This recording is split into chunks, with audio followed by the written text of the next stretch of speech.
Ciao a tutti ragazzi, benvenuti in questo nuovo video. Finalmente parliamo di campionati, finalmente parliamo di avversari. Chi saranno gli avversari quest'anno nei vari campionati? Magari non tutti hanno visto i video, gli sviluppi nei weekly vlog, quindi questo sarà proprio per riassumere un po' il tutto per la stagione 2020. Correrò nell'International Trophy, che ovviamente è diventato National Trophy perché non si può più andare all'estero. Si svilupperà su 4 gare, quindi Misano, Imola, Mugello e Vallelunga, tutte gare doppie tranne Misano, quindi un sacco di video e un sacco di gare da vedere. Queste qui le potrete vedere tutte sul mio canale Twitch in diretta e ovviamente nei video che andrò a fare su YouTube. A questo punto ci siamo detti, dato che sono solo 4 gare, che altro campionato c'è di alto livello in Italia che si può fare, che non sia appunto nelle stesse date? Ho optato per il Pirelli Cup. Qualcuno di voi magari si ricorderà, ci ho corso l'anno scorso per far debuttare l'HP4 Race, gara che appunto ho vinto e campionato che viene utilizzato molto spesso da tutti i piloti del CIV e del National per allenarsi in vista delle gare e del CIV appunto. E dato che di gare non ce ne sono, correrò tutto il campionato perché saranno solo 3 gare, anche queste doppie. Ma adesso andiamo al sodo. Chi saranno i miei avversari?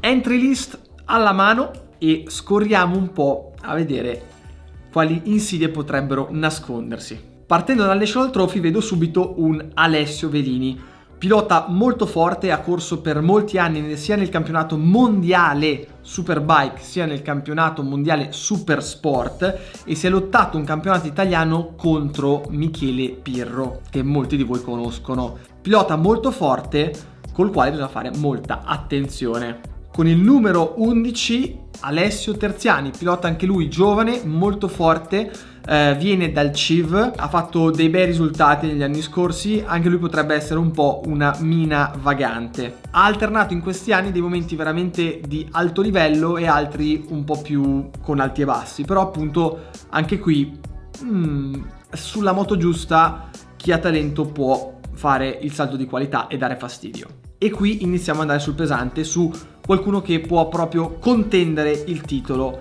Gamarino Christian. Ho lottato con lui ai tempi della Superstock 600, nel video di Monza che avete visto anche nel mio speciale 100k, pazzesco. Adesso ha puntato più sull'endurance, infatti partecipa al mondiale endurance, pilota veramente molto veloce. Penso che potrà essere uno dei pretendenti al titolo e che potrà dare parecchio fastidio. Molti di voi, dopo anche il casino che è successo, mi hanno chiesto cosa farà Eddie Lamarra, se difenderà il suo titolo nel National. Invece nulla, passerà al CIV, quindi niente sfide quest'anno. E proprio su questo vi chiederete chi prenderà il suo posto in Aprilia. Un ragazzo veramente veloce, già gli anni scorsi l'avevo detto, era uno che faceva l'exploit ma in gara non riusciva mai a trovare il bandolo della matassa, però lo vedevo che sarebbe arrivato e nei test che abbiamo fatto ad Alcaraz, dove era lì a provare, ha dimostrato di essere estremamente veloce. Parlo di Flavio Ferroni. Probabilmente quando vedrete questo video non sarà ancora uscito il video di Alcaraz perché ci sono stati un po' di problemi, però in ogni caso avrete modo di capire quello che sto dicendo. Ha fatto dei tempi pazzeschi e su questa Aprilia 1100 che hanno migliorato ancora, chiunque ci salga sopra va veramente forte, quindi penso che lui sia veramente il candidato numero 1 al titolo perché si è trovato subito bene con la moto, va fortissimo. L'Aprilia anche lei pazzesca e soprattutto dato che, come avete visto, noi abbiamo girato poco e dobbiamo veramente rimetterci in moto e capire un po' la situazione, sarà tosta. Ma tanto tra poco usciranno tutti i video dei primi test e vedremo un po' anche noi a che livello siamo. Con il numero 37 un altro pilota molto interessante, Boscoscuro Andrea. Ha corso nell'Endurance, nel mondiale, ha fatto un sacco di anni nella Stock 600 nell'italiano. Quando io ero appena arrivato in questo mondo, lui era lì che se la battagliava con Ferruccio Lamborghini, e per me è stato uno shock perché erano i due che andavano veramente più forte. Quindi anche lui vedremo se farà lo step e si butterà lì in mezzo nella mischia. E anche qui arriviamo a un pretendente al titolo, con il numero 73 Simone Saltarelli. Tralasciando tutto il casino che è successo, parliamo solo di qualità di guida. Veramente un pilota molto forte, con un R1 che sul dritto non è incredibile, lo sappiamo, si è fatto valere soprattutto con delle gomme, uno dei pochi che ha utilizzato Dunlop, è riuscito in alcune gare a trovare il bandolo da matassa ed essere veramente rapido, soprattutto negli ultimi giri. Quindi secondo me dopo un anno di apprendistato con quelle gomme, con la moto, sarà un altro che si butterà in mezzo e romperà un po' le palline. Concludiamo gli avversari del National con Sebastiano Zerbo, numero 87, è forse il pilota italiano che ha vinto più gare in assoluto, perché non molti lo sapranno, ma ha partecipato a una miriade di trofei negli anni passati e ha vinto praticamente tutto, veramente veramente tutto. L'avrete visto magari in qualche video mio e di Alberto quando ci allenavamo giù a Misano. Potremmo chiamarlo il vecchio leone del National, non molla un colpo, chissà che qualche ultimo sprazio di velocità non lo butti di nuovo lì in mezzo nei primi 5. Lo so ragazzi, scusate, mi sono cambiato la maglietta e tutto, ma mi ero dimenticato, perché non l'avevo visto nell'entry list, di Fabrizio Perotti. È inutile che stiamo a parlare, lo conoscete anche voi molto bene, istruttore della Riding School, campione europeo, e l'anno scorso abbiamo fatto insieme delle lotte incredibili, come avete visto dai video, soprattutto quella del Mugello dove eravamo io, Eddie e lui, e soprattutto mi ha fatto prendere un grandissimo spavento alla Savelli quando con la coda dell'occhio ho visto che mi stava per cannonare e stava per entrare nella ditta demolizione insieme a me e ad Alberto. Anche lui ci sarà quest'anno sopra una Yamaha R1 2020 come il buon NASCAR. Hanno fatto degli aggiornamenti, sembra che vogliano questo campionato, e anche lui lo metto assolutamente tra i pretendenti al titolo.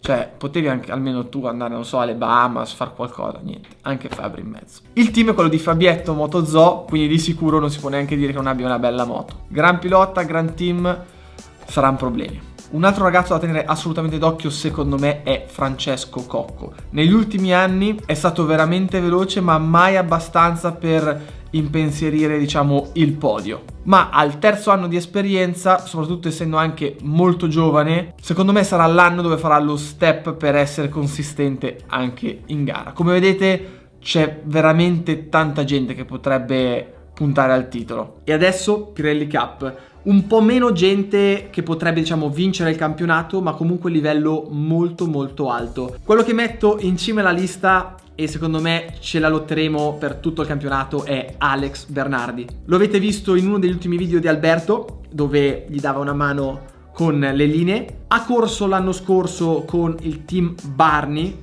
con il Ducatone allucinante nel CIV, e quest'anno vuole portarsi a casa la corona appunto della Pirelli Cup. Però siamo qui per impedirglielo.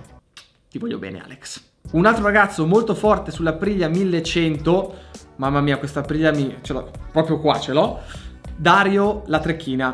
Anche lui molto veloce. L'anno scorso, quando ho usato l'HP4, è stato uno dei pochi che è riuscito a starmi dietro, e soprattutto con un R1 veramente standard. Quindi quest'anno con la moto giusta vedremo se si butterà lì in mezzo. Non scordiamoci di Alessio Terziani, ha corso contro di me qualche anno fa nel CIV, ma è uno che appunto bisogna farci parecchio attenzione. Come Alessandro Traversaro, anche lui molto molto forte, il vecchio leone, a questo punto potremmo dirlo, della Pirelli Cup. Ha corso in passato in un sacco di trofei e ha vinto veramente tanto anche lui. Chissà che soprattutto col bagnato, perché anche lui è un esperto del bagnato, non possa nascere qualche mega lotta. Ragazzi, questo è quanto. Non so se si potrà entrare a vedere il tutto, sapete, per tutte le norme anti-covid eccetera eccetera. Secondo me le prime gare saranno a porte chiuse, e invece sul finale di stagione sarà aperto al pubblico. Sarà uno spettacolo, quindi mi raccomando, o guardate i video o venite numerosi, perché quest'anno è un po' strano, ma ci si divertirà assolutamente. Il National lo potrete seguire ovviamente online sul sito sporttube.tv o direttamente sul mio Twitch. o dopo un po' di giorni sul mio canale YouTube. Invece per la Pirelli Cup non c'è una copertura mediatica, ma potrete seguire ovviamente il tutto dai miei video su YouTube, quindi mi raccomando, non mancate. Prima dell'inizio della stagione vi chiedo di iscrivervi per non perdervi assolutamente nulla, e anche per me, come sapete, è importante. Come al solito, gas, e ci vediamo al prossimo video.